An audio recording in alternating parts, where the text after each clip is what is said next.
So tonight, live for 30 minutes with the lovely Amy Packer. And she's just this breath of fresh air. Every time I see you, you're just smiley and happy and full of, just passion for life in general. I'm sure you're not like that all the time, because you can't be, nobody could be that superhuman. Most of the time. But I do have the odd moment. And it's lovely and it's infectious, which I absolutely love. You know, when people ooze off this really positive energy, and you're one of those people, Amy, that you're just a pleasure to be around. And so I'm really, really delighted to kind of be having this sort of 30 minutes with. And we've got a bit of you've got a bit of exciting news that we'll share a little bit later on, which I'm sure you're incredibly proud of. But I think everybody wants to hear about their journey, about how they started, how they got to where they are, and because everybody's story is just that little bit different, isn't it? So share yours. So I've been doing permanent makeup for just over 10 years, which just seems insane. I don't feel old enough. I certainly don't act old enough. Everyone will agree. But yeah, I started off my kind of career as a mobile hairdresser and makeup artist and doing beauty therapy. And I met a lovely lady called Claire at a wedding fair. And she was doing some filming for a permanent makeup company and rang me up and was like, I found the perfect career for you. Here's their number, give them a call. They're expecting your call. So I was like, wow. Oh, okay. And that's kind of how it started, really. I called them. The guy I spoke to could literally sell ice to the Eskimos. So obviously I signed up straight away without doing any research whatsoever. But yeah, it's kind of become an obsession, really. Like, it started off as something that I was going to do alongside the hairdressing and the beauty stuff, and then I kind of fell out of love with everything else. I just wanted to stick needles in people's faces and make them look pretty. I was going to say it gets under your skin, but that's a bit of a pun, isn't it, really? A little bit. But yeah, no, it was crazy. So my initial training was only 4 days. And I learned how to do hair stroke brows, solid powder brows. Yes. I mean, it was hair strokes with a 4 flat. Yes. That's just, the thought process just kind of blows my mind that you can get 4 needles, like, when you're a beginner in a dead straight line. Oh, yeah. That was crazy. Yeah. And then, yeah, really, really solid, like hammer the powder brows in. That's how we were. Get that outline in and then fill it in. Oh my God. Like, thinking about it now, it just makes me cringe. But it was the best. It was. We had happy clients back then. Yeah. Everyone was really happy. I look back at my work now and I just want to, like, die. Yeah. Yeah. But I think with everything, like, you start off somewhere, and, you know, as with everything in life, the more you do it, the better you get. And techniques change, pigments change, needles change, ideas change, and you got to move with the times, haven't you? So, but yeah, so did that, also did eyeliner, and also did lips. And also did lips. Crazy. So 1 a day. Yeah, and I bet you were exhausted after 1 a day. To start with. Well, when I was learning it, it would be like, the first day was theory, the second day was brows, the third day was eyeliner, and the fourth day was lips. Oh, right. Okay. Right. When you were training. Okay. Yeah, that was just blows my mind. Do you feel that your background in hair helped you with the colour theory? Yeah, I definitely think that helped for that. And also because I did a TV and film makeup course after I did my hair and beauty at college, my teacher Judy, she had me drawing on winged eyeliners for like an entire day. It was like draw it on, wipe it off, draw it on, wipe it off. So setting that muscle memory already, and also with the brows, you know, we were drawing on brows every day. Yes. Makeup course, because we had to get them so they looked right. Yeah, so yeah. you know, having that kind of knowledge there on how to draw brows, eyes and lips on people definitely was definitely helped 100%. So it had already given you that eye for it, hadn't it, really, I suppose? Yeah. Because there was no mapping back there and things like that as such, was there? You know, you had a pair of calipers, and you know, you marked out your points. Like literally that was it, and then you just prayed that you got them symmetrical. Yeah. But yeah, no, it's been 10 years of learning. Yeah. And it'll probably be another 10 years of learning, and then another 10 years after that. I don't think you ever stop learning in this industry. No, I have a phrase that we don't ever graduate from this. No. So, I mean, 30 years ago, this didn't exist, basically. Well, I mean, it did, but it didn't. And so going back 10 years, it's I mean, even now we're almost innovators in a career, aren't we? Do you know what I mean? In a sort of a new industry, so to speak. You know, how long's prostitution been going? I mean, forever. So, I mean, pimp yourself out. Sometimes at the beginning, the hours that we do, though, it feels like you're doing that, doesn't it? Oh my God, yeah, it's crazy. I think you definitely, the longer you do it, I think you definitely become more picky with how many clients you do in a day. It's just whether or not you stick to it or not. Yeah. Yes. Oh, just bought me something, because apparently now I'm doing it. I'm managing to bleed. So how on earth did you do that? You've been sat here for like I think that's God striking down to say the word. We're prostituting ourselves. So sorry about that. So tell us a bit about the services and kind of training and things like that you offer. Well, so treatment wise, I do brows, eyes, lips. I love hair strokes. They're probably one of my favorites.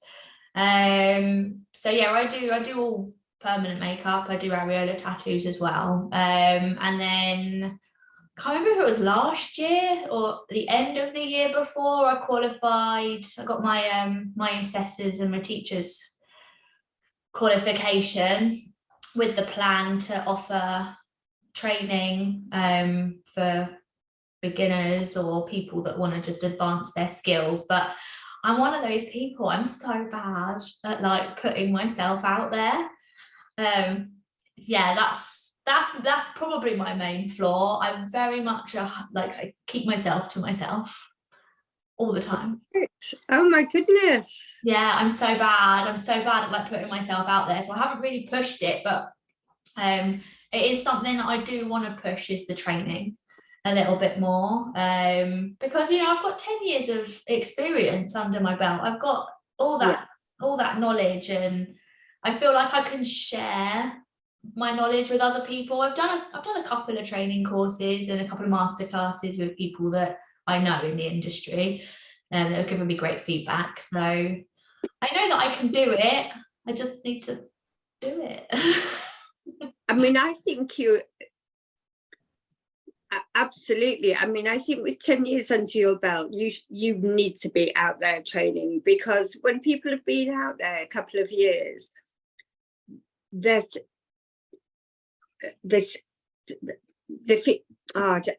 don't know, but sometimes I think some people, they think they've cracked it, and then you just haven't. And it takes those years of experience to really know that there's still so much to learn. Oh, 100%. It's like I think it was last week, I did I had like a full week of clients last week, apart from when I was ill on Thursday and Friday. But I had a full week of clients. And I was doing some treatments, and I was like, oh my God, like, these are amazing. Like, these are amazing. Like, I don't know what I'm doing different, but oh my God, like, I don't know, everything seemed to flow, things were going in really nicely.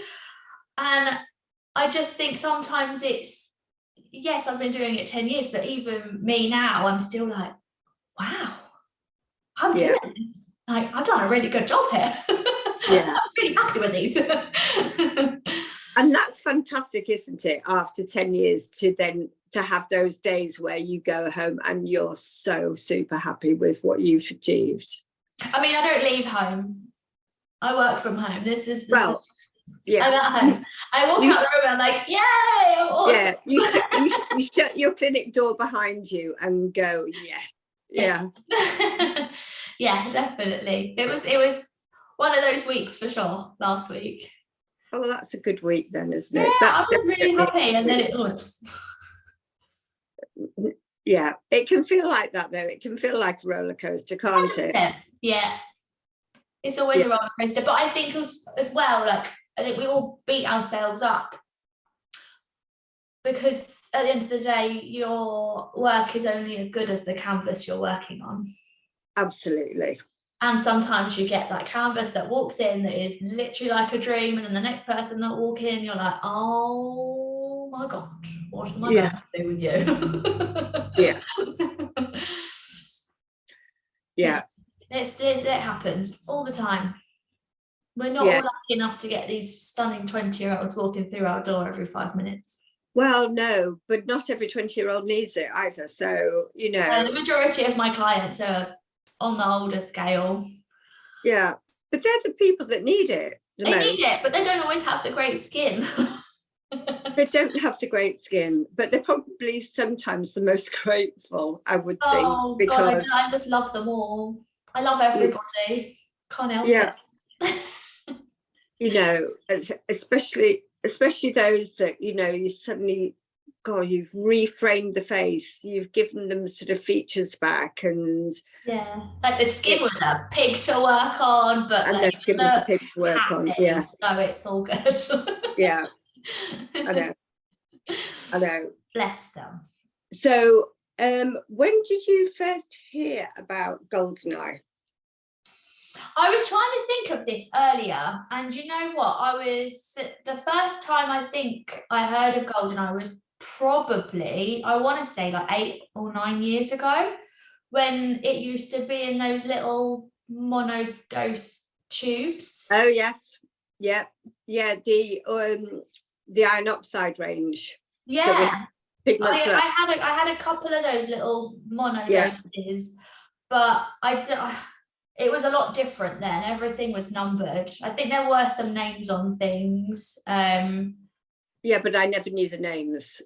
No, it was just all the numbers, and I think I got a couple of the things in, and I was looking at them, and I just got really confused. So I put it to bed for a little while, and then I think it was it last year or the year before?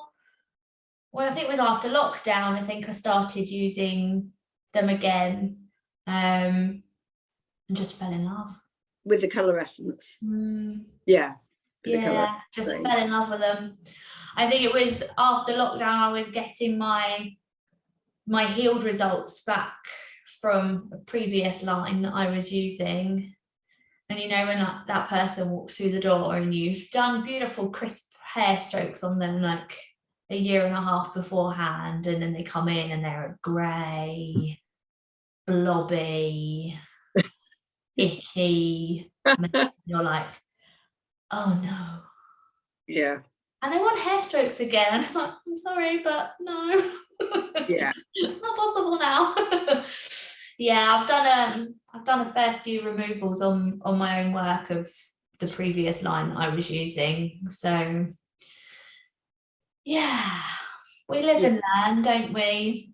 Oh God, we do.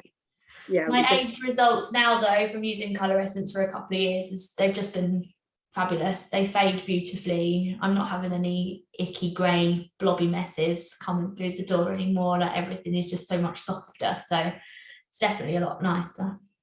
I just think the heel of these colours is just so natural. Yeah, it's definitely. just, they just don't look, if done properly, okay, like tattooed brows. They just don't. And I just love that. And no funky colours and no I think it's the softness, and also that sheer kind of wash of colour that you can get with the colour essence. Like nothing's too harsh and heavy. It's the colours that, obviously you have to use your colour theory with everything. You have to use the right colours on the right skins, but like the healed results, like they come back, and more often than not I'll just stick with the same colour I used last time, because it's literally healed perfectly. I don't need to adjust anything. I don't need to add orange. They heal just beautiful. I just love them. Yeah. Oh, that's really, yeah. I mean, it's lovely to hear this, because obviously, you know, Jasper and I are so passionate about, you know, about this line and all the effort. And I mean, I say that Holger literally makes these things with love, you know, and his I can picture him there in his like little lab coat, like mixing them up and just going mwah, mwah, mwah, with every batch that he makes. I know, thinking, and we haven't hurt an animal or a fly or anything in the process. Always a bonus, I think. Oh, totally, yeah, totally. But yeah, no, I think I've got pretty much all of them. I don't know if there's many that I'm missing these days. Do you have any go-to? Oh, you have. I love them. Yeah. So, any go-to favourites? For brows? Yeah. Amazing Blonde, Warm Brunette, Ebony Queen. Yeah. Yeah.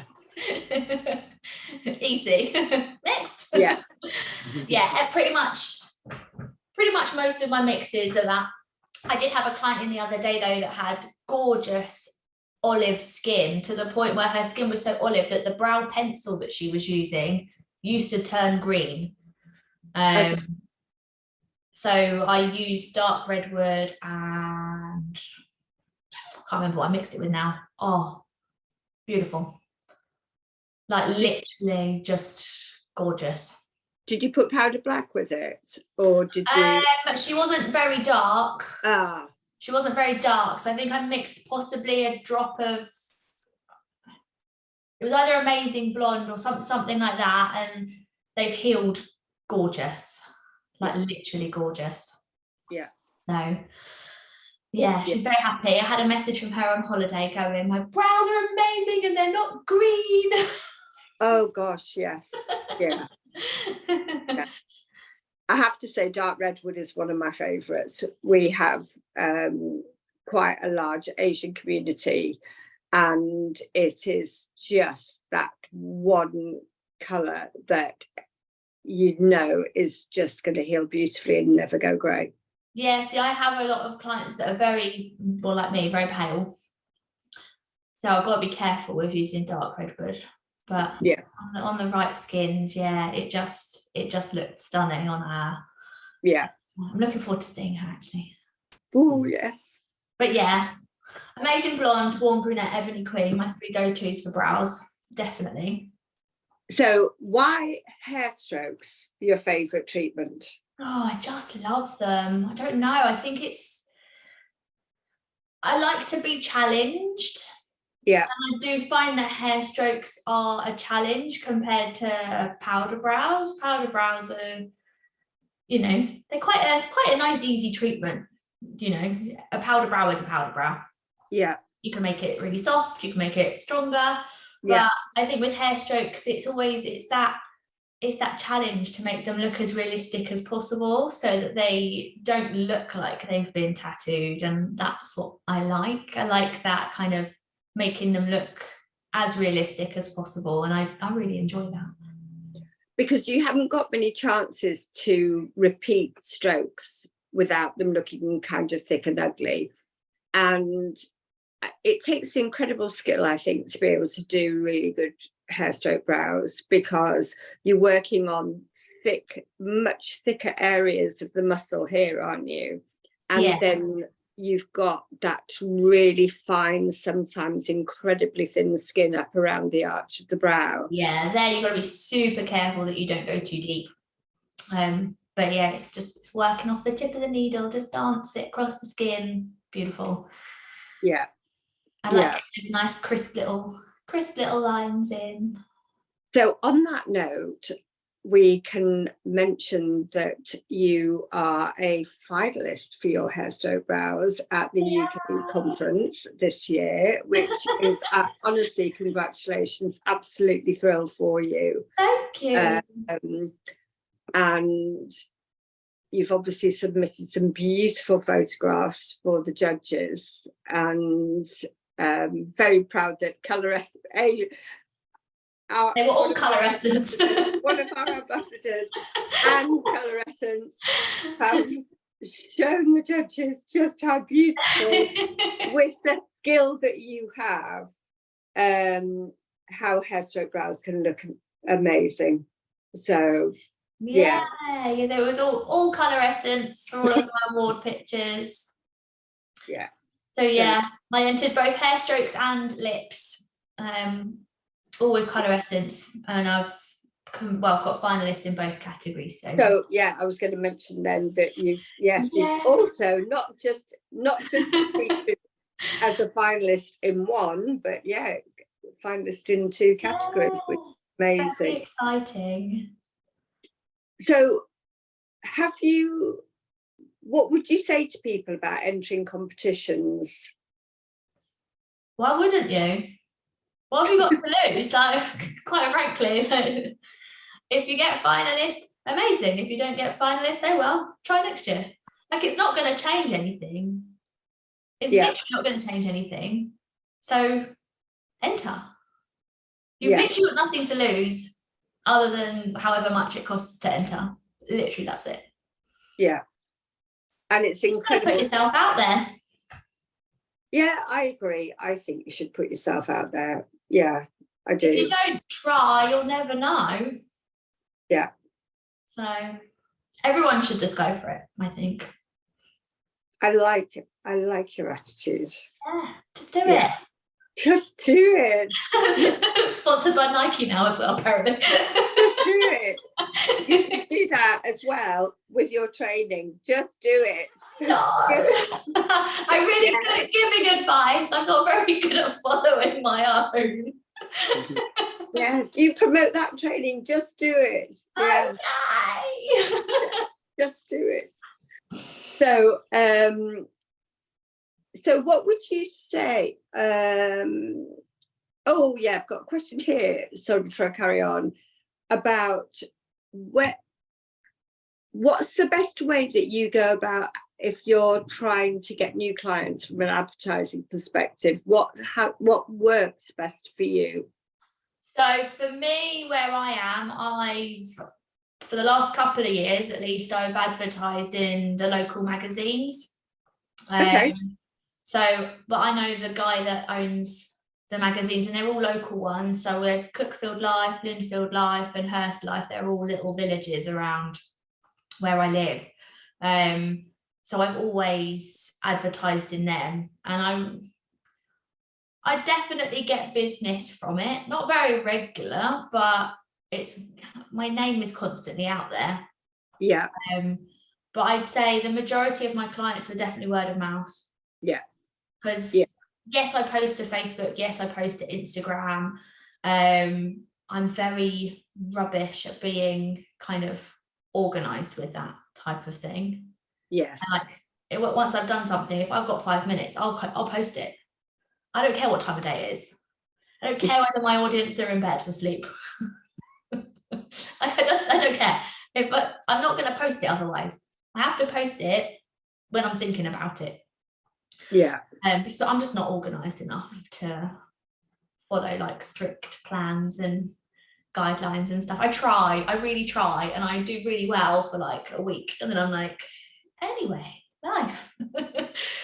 So yeah, word of mouth is definitely my main form, probably pretty much the only one apart from the magazines. I have to say, I think word of mouth brings automatic trust.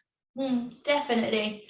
But I also have a lot of my leaflets in local businesses as well. There's a lot of beauty salons and hair salons around the area that have known about me, or they've used my services themselves. And they're obviously customer facing, talking about things with their clients who are staring at themselves in the mirror all the time. So I get a lot of referrals from salons, Yes, beauty therapists and stuff as well. So it's definitely, I think, if you're in the industry and you're struggling to get clients, it's definitely getting yourself into the hairdressers and the beauty salons. yes, because they're the best people. yes. They talk about you to their clients when they're cutting someone's hair. Like, you've got like 45 minute appointment where they're cutting someone's hair and they're just staring at themselves, probably moaning about their eyebrows or lack of, if they've been washed off in the basin. So yeah, definitely get into the salons. Yeah, I think that's an absolutely brilliant idea as well. Because again, into the salons, speaking to more people, and again, it goes back to then word of mouth, doesn't it? It's that communication trail. Yeah. So yeah, so that's interesting. So that's good visibility. So what would you say that you have struggled with most in maybe the early years in your career, and how have you overcome this? Oh, that's a hard one. Probably me. I'm my problem. I am a problem to myself. It's definitely the everyone talks about it now, imposter syndrome. 100%. Yeah. I am my own worst enemy. Yeah. 100%. Like, I drive myself insane. Yeah. Most of the time. Yeah, I think, yes, me getting in my own way all the time. I don't think I'll ever get over it. But I think that's, do you know, I think I think with 10 years under your belt to still sometimes feel like you've got imposter syndrome, I think has a sense of humility about you, which again is lovely, because, you know, you're not saying there, I know it all,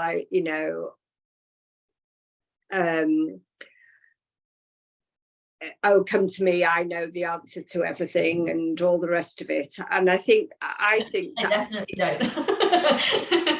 See, but that's what I think so lovely, and I think that's what's appealing, because it's real, you know. And the fact is, we will always come across, oh God, Jasper said we've got 2 minutes left. We'll always come across things that just don't go to plan, and we don't really, it's struggle. Yet we've struggled a million times with that before, and skin works, it's just unpredictable. Yeah. And all the time. I just think, for me, yes, I know what I'm doing. Yes, I think I can do perm makeup quite well. Yeah, you can. But I think because I still think that there's so much to learn, and it's that confidence in myself. Yeah, I don't know. It's a tricky one. I definitely feel the imposter syndrome a lot of the time, though. Yeah. Like, even this situation, like, who do I think I am, having a 30-minute with me? Who am I? I'm just Amy. Like, I'm just Amy who tattoos brows. That's all I do. And lips and eyes and yeah. But I get I get that. Sometimes I can feel, oh my God, I'm just, yeah, I know, I can completely relate to that.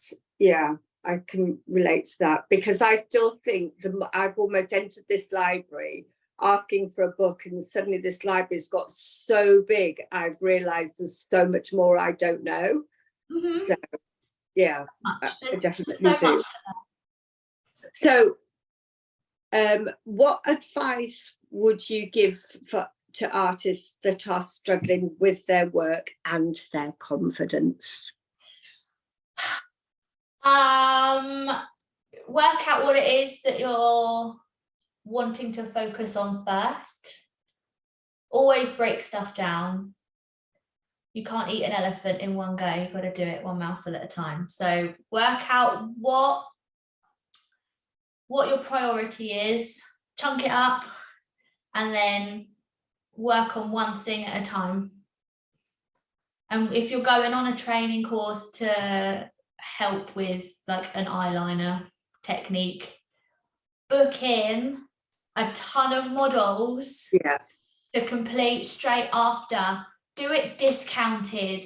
I don't know, just cover your costs. Yeah, cover the costs, just so that you can wash them out. Yeah, you've got to keep the momentum. Straight away, you've got it fresh in your mind, and then you're more likely to pick it up, and it will then become second nature, and the more you do, the easier it will get.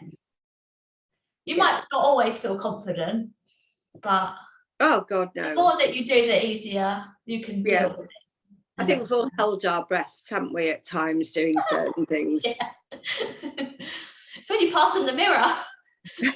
Please like them, please like them, please like them, please like them. Right, Jasper is now saying to me, 30 minutes is up. Can't believe that. I know, it's crazy, it's gone really fast. Thank you. Thank you so much for joining us this evening. Thank you, Jasper. Absolutely fantastic. Good luck with the competition, I'm sure. Yes. Well, I mean, you're already a champion anyway. We're rooting for you. Yeah. Thanks, guys. Yeah, there's lots of talent out there. And you're brilliant, and like I said, a breath of fresh air. And get out there training. All the people listening to this, you need to go and do some training with Amy. She's bloody brilliant. Right. Thank you. All right, take care. Bye. Thanks, guys. Bye. Bye.